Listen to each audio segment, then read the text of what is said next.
Hello friends, hope all of you are doing well. In today's session, we are going to discuss a very interesting and innovative play by George Bernard Shaw, Pygmalion. Pygmalion is a play by George Bernard Shaw named after a Greek mythological figure. It was first presented on stage to the public in 1913. So we'll understand what the Greek mythology is all about, but before that, let us understand that what are the setting, genre, and what is the date exactly when it was premiered. So basically the setting of the play is in London, England. The genre is romantic comedy and social criticism, and the date premiered is already that I've mentioned. It's 1913, 16th October. So, what is the Greek myth of Pygmalion? In Greek mythology, Pygmalion was a king and a sculptor of Cyprus who fell in love with a statue he has carved. Pygmalion went to the temple of Aphrodite and prayed for a wife as gorgeous as the statue. So, as the tradition of our video goes, let us know a little bit about the author George Bernard Shaw, known at his insistence simply as Bernard Shaw, was an Irish playwright, critic, and political activist. His influence on Western theatre, culture, and politics extended from 1800s 80 to his death and beyond. So the major highlights of today's session will be, first of all, we'll be discussing about the various characters present in the play with the help of character map as we have done in the previous video. Next, we'll be discussing about the summary of the play. I will try to make it as simple as possible for all of you to understand the play. And after that, we'll be discussing the term and examination question paper of February 2021, which will actually help you to understand that how to attempt the questions from this play or any other play in exams and to write and choose the suitable words to present in the examination. So before going to the summary of the play, let us understand and know the various characters present in the play. The major two characters of this play are Henry Higgins, who is a professor of phonetics, an expert in speech and manners, and Eliza Doolittle, who is a flower girl who wants to be a lady. So these two are the primary characters of this play. Other than this, the other minor characters in this play are Colonel Pickering, who is a kindly gentleman and a language expert who also happens to be the friend of Henry Higgins. Then we have the father of Eliza Doolittle, Alfred Doolittle, who is basically a dustman, a garbage man. Then we have Mrs. Higgins, who is a stately older lady and who also happened to be the mother of Henry Higgins. Then we have Freddie Insford Hill and his mother, Mrs. Insford Hill, and his sister, Clara Insford Hill. Then we have Mrs. Pierce, a middle class expert in proper behavior who also happens to be the housekeeper of Henry Higgins. So these are all the characters present in the play which you need to remember very precisely from examination perspective. So after knowing this, let's move on to the plot summary of the play. So the play Pygmalion is basically a five-act play and the setting of the play is kept as London, England. The play starts with one rainy night in Covent Garden, London, where we see a crowd of people, a group of people with different social class and stature taking shelter under the same church portico.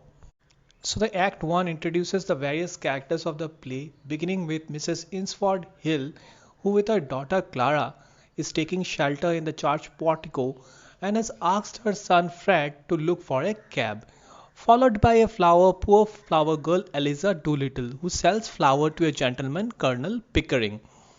Again, here we see a bystander who tells Eliza to watch out for a strange man in the back of the crowd taking notes. So basically a lot of people thinks that this stranger is a policeman because he was taking notes by observing the people. Eliza, who was little bit afraid and obnoxious about this entire thing, was scared that she might be in trouble. But at the end, it is revealed that this stranger is none other than Henry Higgins, who is basically a fanatic. The man, who turns out to be Henry Higgins, steps forward and guesses where everyone is from based on their manner of speech. Colonel Pickering asks Higgins how he can tell where everyone is from, and Higgins explains that he studies phonetics and teaches people how to speak in different accents. He says that he could teach the flower girl Eliza Doolittle to speak so well in just 3 months that she could pass for a noble lady. Higgins and Pickering introduce themselves to each other, realizing that they are familiar with each other's work. As I mentioned in the beginning of the play, guys, that Pickering is also a language expert, so they are quite familiar with each other. Eventually, what happens? The rain stops and the crowd under the portico disperses. Higgins and Pickering leave to get dinner together, while Clara and her mother walk to a bus. Freddie finally returns with a cab only to find that his family is no longer there. The next morning, Higgins at his home is displaying his scientific tools and instruments he uses to record and study speech to Pickering. In the same time, Eliza comes and requests Higgins to give her speaking lessons so that she can get a better job. Higgins scoffs her away, thinking that Eliza cannot afford to pay him. Mr. Pickering steps in and challenges Higgins that he can't teach Eliza so well so that she can pass as a wealthy lady at an ambassador garden party in 6 months. Pickering also offers to pay for her classes. Higgins is excited at the idea and orders Eliza to stay with him for 6 months. He asks Mrs. Pierce to wash Eliza and her dress in the new clothes. In the meantime, Eliza's father, Alfred Doolittle, arrives there, inquiring about his daughter. Alfred asks for £5 for letting Eliza to stay with Higgins. Higgins and Pickering are both scandalized by the offer of Alfred Doolittle about how he is willing to sell his daughter for money, but Higgins eventually pays him off.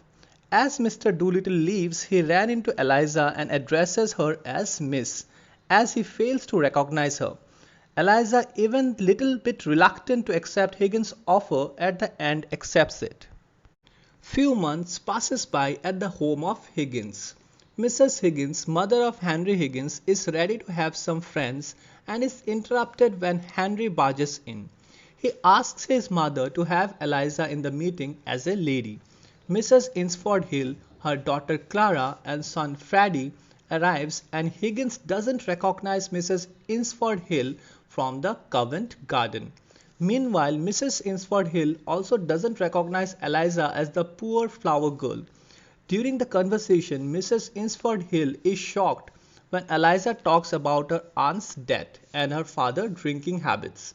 But Clara later clarifies that Eliza's speech is a new fashionable form of small talk. Freddie is amused by Eliza and says he would like to meet her again. Henry Higgins asks his mother if Eliza passed as a lady, but his mother tells him that Eliza didn't. Mrs. Higgins is worried about Eliza, that what will happen to her when the experiment is over. However, Mr. Pickering assures Mrs. Higgins that they take Eliza seriously. Several months later, Higgins, Pickering and Eliza returns to Higgins' home at midnight, after attending the garden party, followed by the dinner party, and then followed by the opera. Eliza has successfully passed as a wealthy lady in the party, and Higgins has won the bet. Higgins exclaims that he was confident of Eliza's success and was lately getting bored of the wager. Eliza gets offended and throws slippers at Higgins and calls him selfish and inconsiderate. Higgins considers Eliza as ungrateful. Higgins suggests Eliza to marry a wealthy person, but Eliza rejects the idea, considering it as a kind of prostitution. Higgins also adds that Pickering can help her to get a job in the nice florist shop. Eliza tells Higgins that if the clothes belongs to her now, as she doesn't want to be accused of stealing. Higgins is deeply saddened by Eliza's words. The next day, Pickering and Henry Higgins comes and informs Mrs. Higgins that Eliza has ran off, and they were about to contact the police in order to inquire about her. Mrs. Higgins scolds both of them for treating Eliza badly. In the meantime, Eliza's father, Alfred Doolittle, shows up as a wealthy gentleman. Mr. Doolittle is upset because Higgins has mentioned his name to a wealthy American named Ezra Wannafeller, and who left Doolittle money in his will, as Higgins has addressed Alfred Doolittle as most original moralist. He says his new money has bought him nothing but worries and problems, and tells Higgins that now he needs to be taught how to speak proper English. Mrs. Higgins tells Mr. Doolittle that he can care for Eliza now, but Higgins wants to keep Eliza at his house. Mrs. Higgins tells them that Eliza is actually upstairs. Eliza comes and is very polite to Mr. Pickering. She says that she has totally forgotten her old ways of speaking. Eliza is shocked to know that her father is going to marry her stepmother. Higgins, however, thinks that she will return to her old habits within weeks. Eliza tells Higgins that all she wants from him is his kindness, but Higgins says that he is rude to everyone as Pickering is polite to everyone, and he cannot change himself. Eliza declares that she will have her independence. She also expresses her will to marry Freddie Insford Hill rather than Mr. Pickering as suggested by Higgins. She also adds that she will become a teacher of phonetics and use whatever she has learned from Higgins to steal his clients. Higgins is suddenly impressed by Eliza's strength and confidence. Mrs. Higgins comes in to take Eliza to the wedding. As she leaves, Higgins tells Eliza to buy him some things, but Eliza tells him to do it himself. The play ends with Higgins alone in the room, confident that Eliza will do the errand as he asked. So this was the plot summary of Pygmalion by George Bernard Shaw. I hope that you have understood the gist of the entire play. So as promised, let's go on and understand what type of questions came in 2021 term and examination that was held in February. The first was a kind of RTC which says women upset everything. When you let them into your life, you find that woman is driving at one thing and you are driving at another. So as I have mentioned many times before in my videos, that first of all you have to identify that this particular paragraph or this particular stanza or a particular piece of poetry is taken from which content or who is the author of that particular piece. So here we know very predominantly that this particular piece has been taken from Pygmalion. So the first impression a reader will have after reading this couple of lines is that a person who is writing this, that is basically George Bernard Shaw in our case, is a misogynist. So what is the meaning of misogynist, guys? Basically a person who is having contempt or who dislikes women as a whole. Okay. So having a prejudice against women, that women are a weaker section of the society, is basically a misogyny, and it is basically a very irrelevant fact and a very irrelevant thing in today's world, because we know that women are as power as men, and in some cases they are more than men. Actually they have performed way better than men, but we are talking about a time period where women were like particularly stereotyped. All right. So Henry Higgins isn't quite the misogynist we think he is. Neither is George Bernard Shaw, the writer of Pygmalion, even though Higgins seems at times to be speaking with Shaw's voice.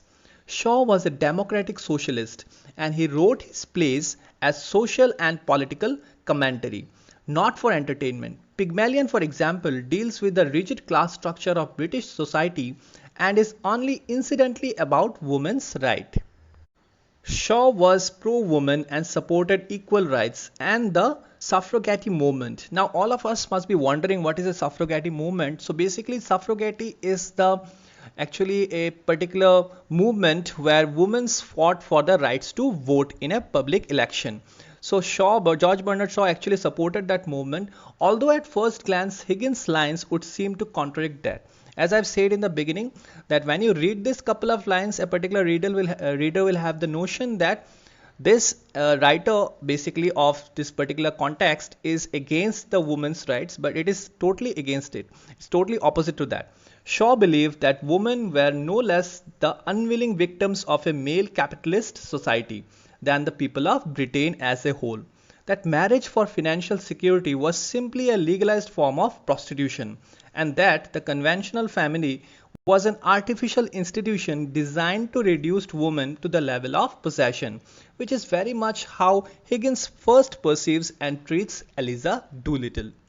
So I hope that you all have received a particular fair idea of how to approach this question in examination and how to choose the right words and not fall in the temptation to write against the writer here, that he is against the women's rights, because it is exactly opposite. As we have seen many characters, with the help of many characters in the play, like Mr. Pickering, Mrs. Higgins, Mrs. Pierce, who always spoke for Eliza and who are in favor of Eliza. Even Mr. Henry Higgins realized at the end that how confident Eliza became, and he actually acknowledged Eliza's strength and confidence. So the next essay type question that came in 2021 term and examination February was something like this: that comment on the elements of romance and comedy in Pygmalion by Shaw. So this is one of the most predictable question that can be asked from this basic piece of play by George Bernard Shaw, because we have already discussed about the genre of the play. The genre of the play is romantic comedy and social criticism. So a question based on it is not very unpredictable. Alright, so I hope that you all who are preparing for the examinations are already preparing for this type of answers. So here we see the play Pygmalion by George Bernard Shaw, like the previous post accurately stated, primarily a social satire that belongs to the genre of romanticism, and most specifically to the form of comedy of manners. Within this genre, society is often mocked, particularly by the way that the upper classes act and think. One most keep into consideration that George Bernard Shaw is an Irish playwright who produces pieces for a complex British Victorian audience. Victorian society is notorious for its classicist nature, for its hypocritical values, and for its holier than thou attitudes. When we take into consideration, we can safely argue that Shaw literally laughed at the Indian Victorian audience right in its face by pointing out the shallow nature of their judgment of other people. So here basically I'm talking about the social criticism here, alright, but the question that is asked here is about the romance and comedy, that the elements of various elements of romance and comedy that existed in the Pygmalion. Alright, so I think you have already got the fair idea about how to choose the proper words. Do let me know in the comment section that were you capable to attempt this answer, or do you need further help to attempt this question. In case if you do need so, then I'll definitely provide a PDF in the Facebook group, the link of which is given in the description, of course. So this is the video, guys. I hope you have understood the various characters present in the play Pygmalion by George Bernard Shaw with the help of character mapping, the plot summary, and also two very important questions that were asked in 2021 term and examination that was held in February. In case you have any other doubts regarding this session, do let us know in the comment section. We'll definitely try to cover it up in the next session, and also do let us know about our new initiative if you happen to like it, the way we are taking our videos. We are trying to make the videos from examination perspective. Do give this video a like if you think that this video is helping in your examination purpose. Till then, God bless you and thank you all.